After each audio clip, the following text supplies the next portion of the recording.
Bienvenidos a la mesa de periodistas. Vamos a evaluar el gobierno de la presidenta de México, Claudia Sheinbaum, en materia económica. Y ante la llegada de Donald Trump al poder, se habla de incertidumbre económica, comercial y geopolítica. Como siempre, le doy la bienvenida a nuestros invitados, Eduardo Ruiz Gili, periodista, y Luis Miguel González, director editorial del Economista. Gracias por estar con nosotros. Bienvenidos. Hola, buenas noches. Hola. Buenas noches. Ya te extrañábamos, Luis Miguel. ¿Dónde estamos en este cierre de año y el arranque del 2025, por supuesto? En zona de turbulencias. Creo que lo primero que hay que decir, que es una obviedad, es no cerramos el año ni remotamente donde pensamos que íbamos a cerrarlo. Si revisamos lo que eran las previsiones de cómo sería 2024, pues no solo es que estaba previsto que tendríamos más crecimiento económico, sino una ruta más clara para entrar a 2025.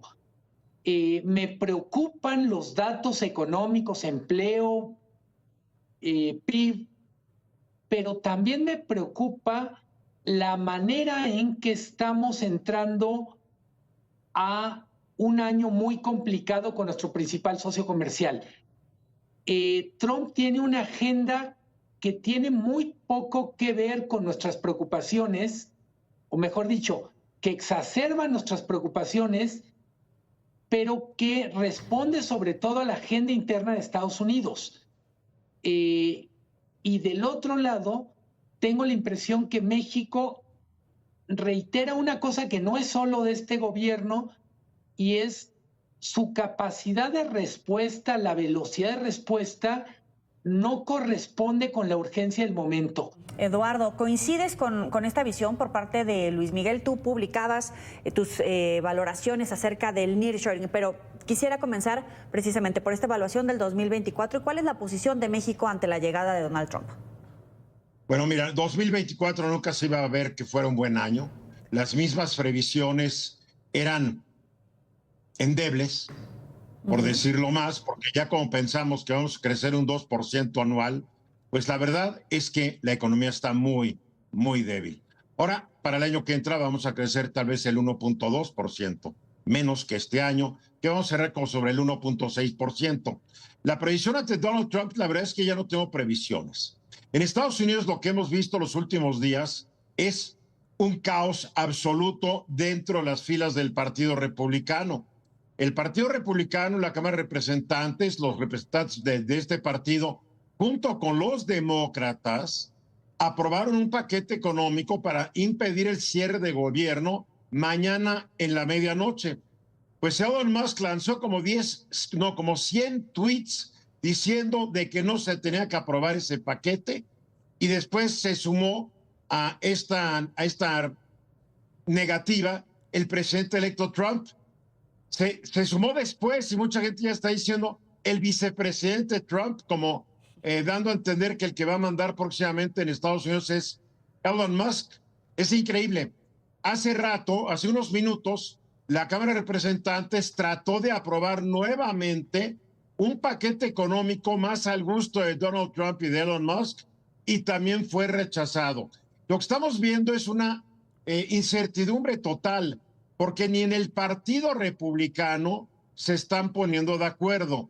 Si aquí en México nos escandalizamos porque se pelean Ricardito Monreal con Adán Augustito López, y es una bronca que tiene que intervenir indebidamente la secretaria de Gobernación a un asunto partidista, pues ahora imagínate cómo está el ánimo en Estados Unidos cuando 20 y tantos republicanos votaron en contra, no, 30 y tantos, creo que 37 republicanos votaron en contra del paquete económico que impediría el cierre del gobierno estadounidense mañana pasada la medianoche. Entonces, yo creo que nos enfrentamos a una situación de mucha incertidumbre. Así como en México las noticias económicas no son buenas, en Estados Unidos tampoco. El índice Dow Jones se cayó 10 días consecutivos y no se había visto que esto ocurriera desde hace décadas. ¿Qué indica esta caída, la caída del principal índice bursátil de Estados Unidos? mucha incertidumbre sobre lo que va a ocurrir.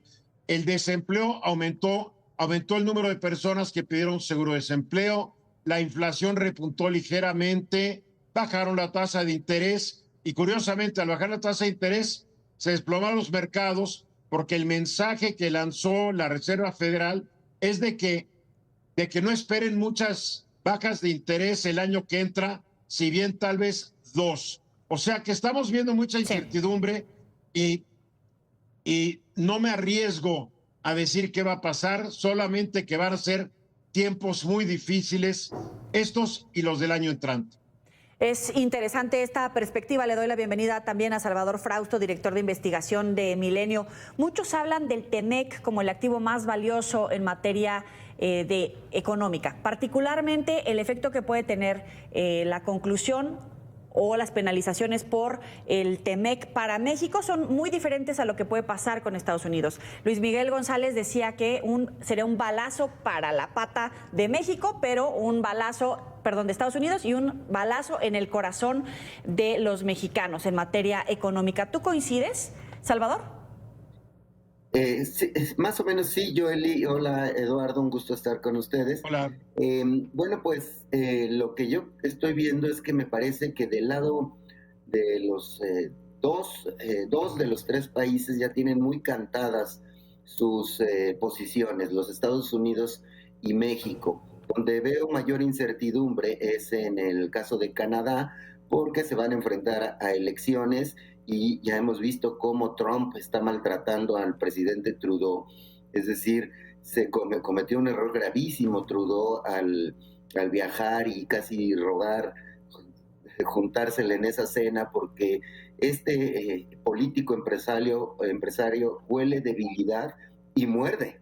Es decir, lo está maltratando muchísimo. En cambio, le ha bajado el tono al caso de México. Me parece que ya está cantadas ahí algunas cosas. Es decir, por ejemplo, si insiste en lo de los aranceles, va a haber una política del lado mexicano de poner aranceles en el mismo sentido. ¿Es riesgoso? Sí, claro. Estamos en una posición de mayor fragilidad que los Estados Unidos, por supuesto. Pero me parece que la posición de fuerza y de valentía que está generando Claudia Sheinbaum no solo está allegándole unos niveles de popularidad muy altos, sigue creciendo las simpatías y la gente aprueba, 8 de cada 10 mexicanos aprueban la posición de Claudia frente a los Estados Unidos. La migración ya está dando pasos muy fuertes para detener a la migración, es decir, ahí sí México, digamos, se va a poner muy obediente en el tema de la migración. En cuanto al narcotráfico, les paso un dato que mañana publicamos en Milenio. Biden ya autorizó un paquete de 100 millones de dólares para apoyar a México y sobre todo van etiquetados en la lucha contra el fentanilo, y Trump ha dado el visto bueno al presupuesto de Biden. Entonces, México se está disciplinando en temas de fentanilo, de arrestos de capos Sí. de la droga y migración. Y me parece que va a tener una posición de fuerza que nos permite negociar con cierta, nos va a permitir negociar con cierta, digamos, caminando por un cerca del abismo, pero nos necesitan los estadounidenses.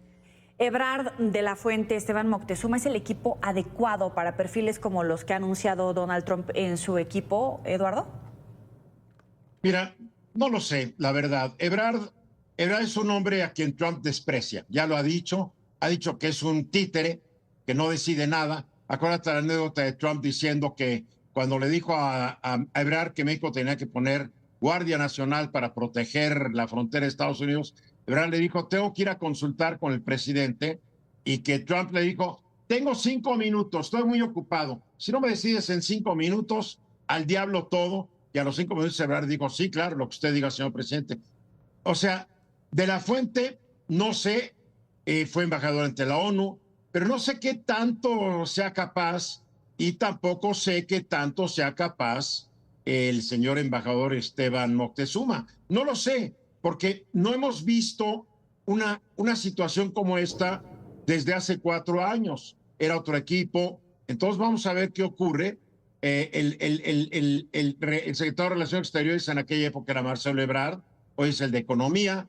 O sea, no sé, la verdad no lo sé, porque mientras más días pasan, más estoy confundido por la situación en Estados Unidos. México está haciendo la teoría, como ya lo dijo a Salvador, a ver, México está agarrando narcotraficantes, México está yéndose contra los importadores chinos. Hoy anunció Marcelo Ebrard 35% de arancel a 138 fracciones arancelarias de ropa, 15% a mercancías textiles. Obviamente el destinatario es China. México está dando buenas señales. Claudia Sheinbaum ha lanzado una buena señal de mantenerse firme, pero amable, mientras que el mojigato canadiense ahí fue a besarle la cola a Donald Trump, es la verdad. Y se ha caído toda la poca imagen que tenía en Canadá, ya no existe. Y la presidenta hoy tiene gran apoyo ciudadano. La encuesta del país que se dio a conocer, 77% de aprobación. Pero a tu pregunta, no sé si el equipo es el indicado. Yo creo que estas cosas se van a tener que dirimir Claudia platicando con Donald Trump. Así la veo yo. Salvador, ¿coincides? Porque estamos hablando de Marco Rubio, Tom Homan, Ron Johnson, funcionarios, incluso algunos de ellos con una visión proteccionista. ¿Tú cómo ves al equipo mexicano? Yo tengo una muy buena impresión del equipo mexicano, del gabinete que le va a tocar negociar. Es decir, me parece que tienen experiencia. Marcelo Ebrard, efectivamente, como dice Eduardo, le hizo Trump una de las suyas. Sin embargo, sabe negociar, tiene contactos en los Estados Unidos a todos los niveles. Es un político con muchos contactos en el Congreso, en el gabinete, con secretario de Estado, por ejemplo, tiene muy buena relación Marcelo Ebrard, y en el caso de la Fuente también, pues estuvo en la ONU, ha tenido muchos cargos importantes, le veo mucha mano izquierda para negociar a Juan Ramón de la Fuente. Ya lo vimos, también me causó muy buena impresión cómo de las primeras acciones que tomó Claudia Sheinbaum es enviarla a los consulados. Envió a Juan Ramón a los consulados, habló con los cónsules, habló con la comunidad mexicana y allá. Y por otra parte, ha habido reuniones de Claudia y la secretaria de Gobernación con gobernadores fronterizos. Es decir, me parece que Claudia está siendo muy sólida en estos temas y se está tomando muy en serio el asunto de la negociación con los Estados Unidos. Tenemos que hacer una pausa en la mesa de periodistas. Ya volvemos.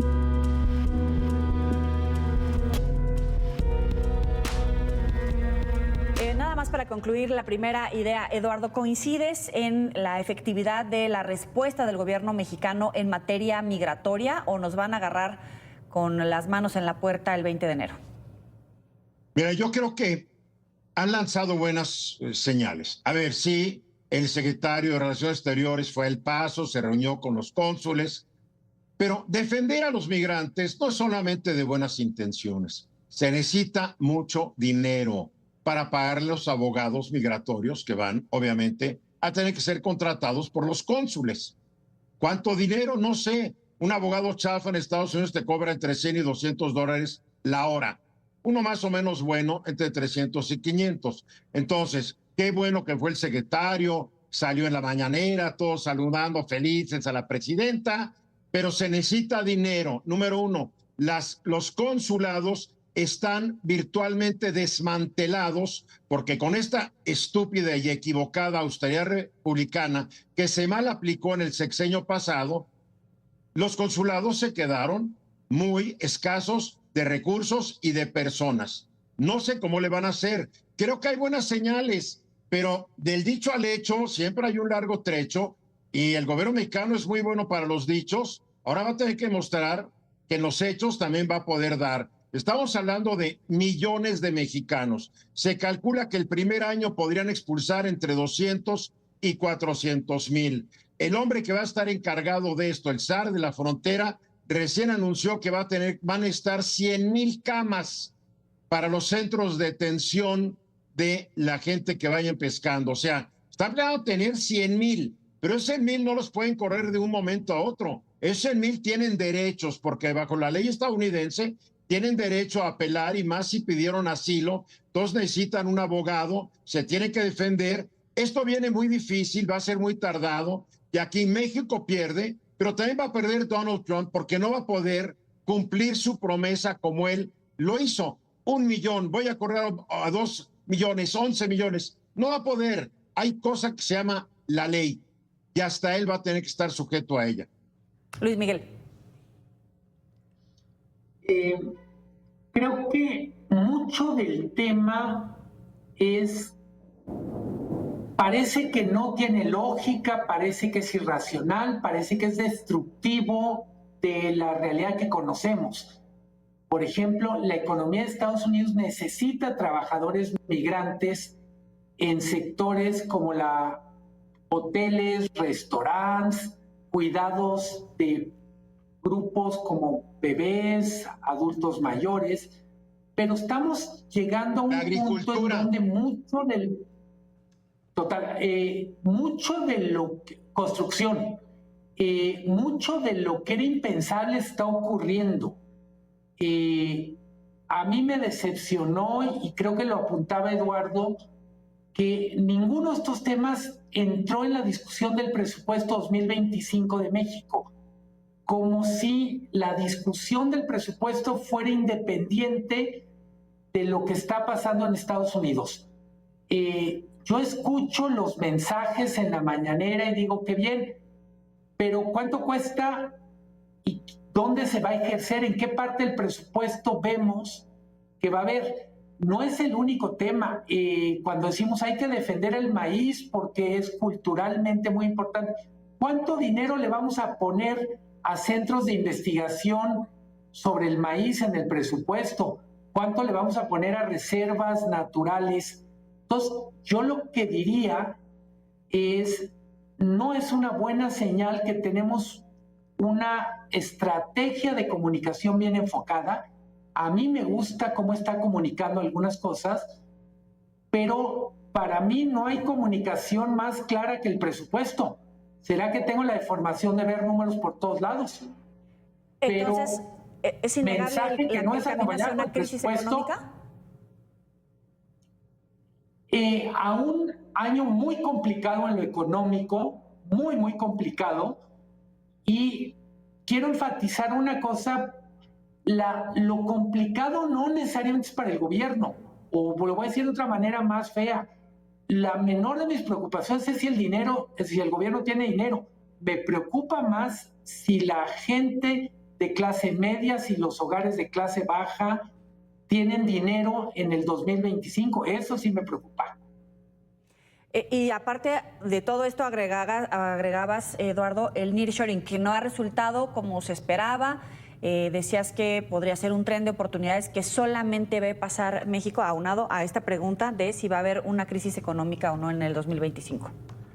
Mira, nos han vendido mucho el nearshoring y todos en un momento teníamos mucho entusiasmo.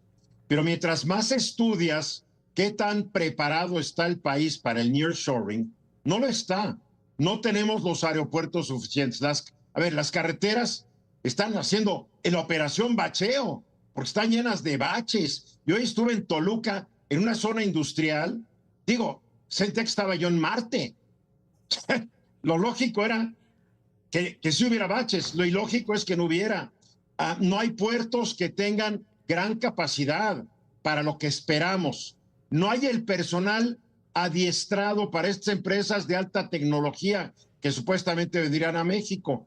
Se va a concentrar el nearshoring, yo siento, en la frontera norte, donde siempre han estado las maquiladoras. Tal vez algo llegue al Bajío. Al sureste no creo que llegue gran cosa, a pesar del transísmico.